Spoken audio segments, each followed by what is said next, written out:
Hi, I'm Saverio from HoRNet Plugins. We're still seeing many requests from people that really don't understand how an audio compressor works. So I decided to make this brief tutorial. Let's start.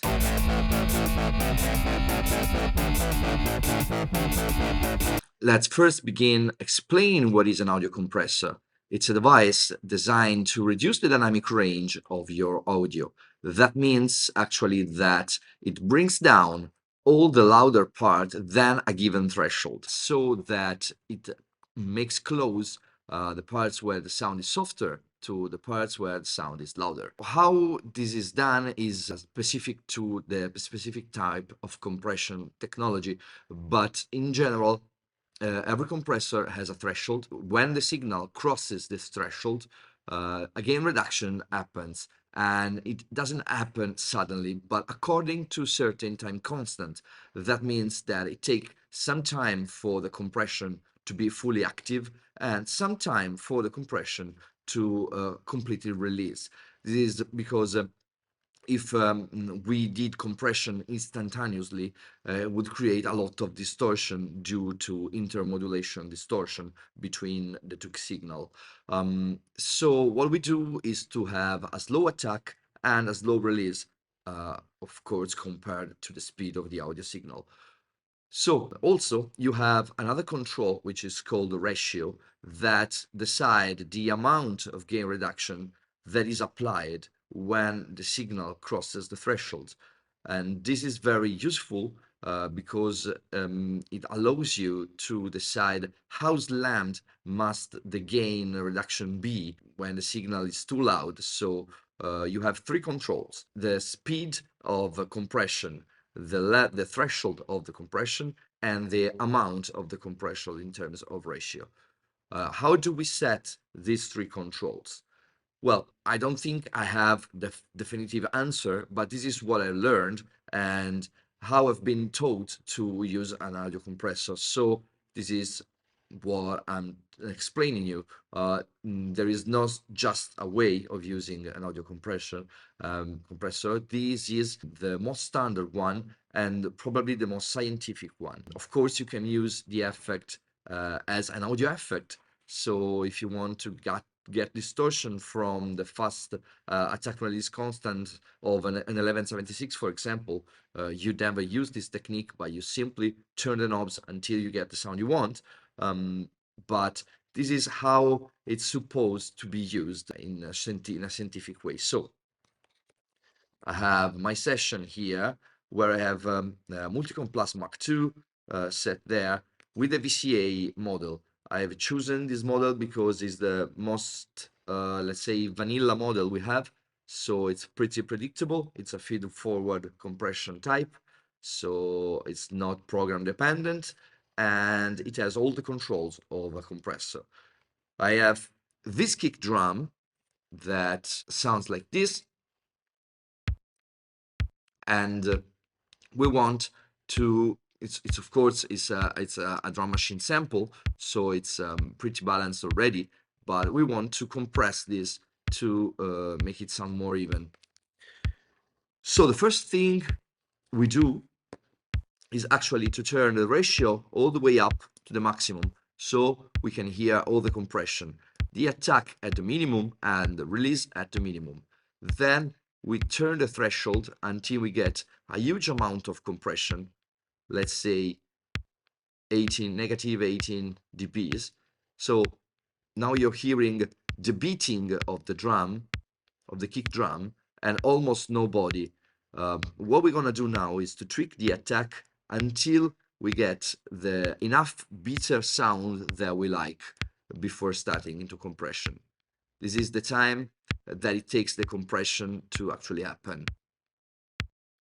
So we increase it until we let some of the beating through.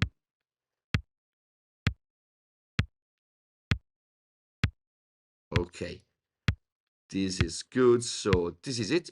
I think this is quite good, so we can hear the slam of the kick without sucking it too much life. Then what we do is to reduce the threshold until we get around 6 dB of gain reduction. Why I'm targeting 6 dB? That's because it's a sample sound that is quite constant, and 6 dB means half of the power of the sound. So it's a pretty standard and a pretty good target for this kind of sound. When you have synth sounds, when you have samples, 6 dB of compression is usually enough, even less if you want to make them breathe more. If you have acoustic sources where you have um, a huge dynamic range to control, like vocals, you can also target 10 dBs of gain reduction to make it more even. It all depends on the kind of effect you want. If you are in a busy mix and you want everything to be heard, you need to compress more. If you have a more breathy kind of composition, you can allow for less compression to allow the ear to feel and more emotion and to hear more of the dynamics of the singer, for example. But in this case, we want to target negative 6 dB. So we are negative 6 dB. Now we turn the ratio until we get some of the body of the kick drum back. Okay, this is quite good in my opinion, and I target back my 6 dB. And now it's time for the release.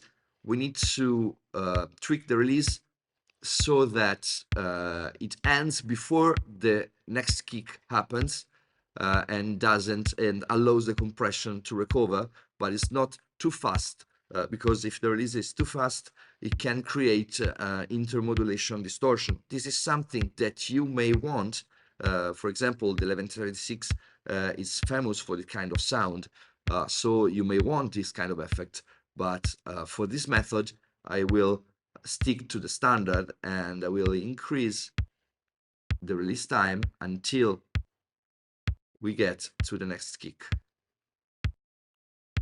Okay, so something like this, and as you can see, the meter goes to 0 before the next kick hits, but it's not suddenly. You can also see it from the graph over here. This is a huge help. We can target exactly the next attack phase, and this is it. If I disable the compressor, this is the sound, and I enable it back. Let me recover some of the lost gain.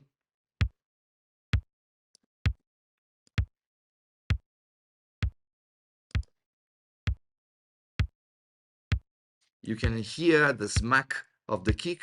It's more controlled now. It's thumping more.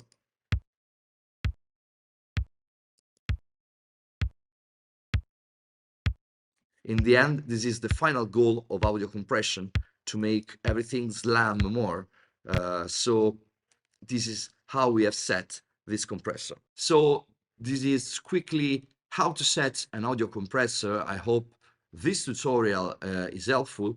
Many of our plugins include auto attack and auto release, and also auto threshold, and the algorithms are designed with this kind of concept in mind. So you can work faster with those plugins. You can try them out. We're talking about H76, H160, and H4K. And also Multicomp Plus MK2 has auto gain reduction, so you can work faster, but you have to know how actually a compressor works to make it more effective. Thank you very much for watching this video.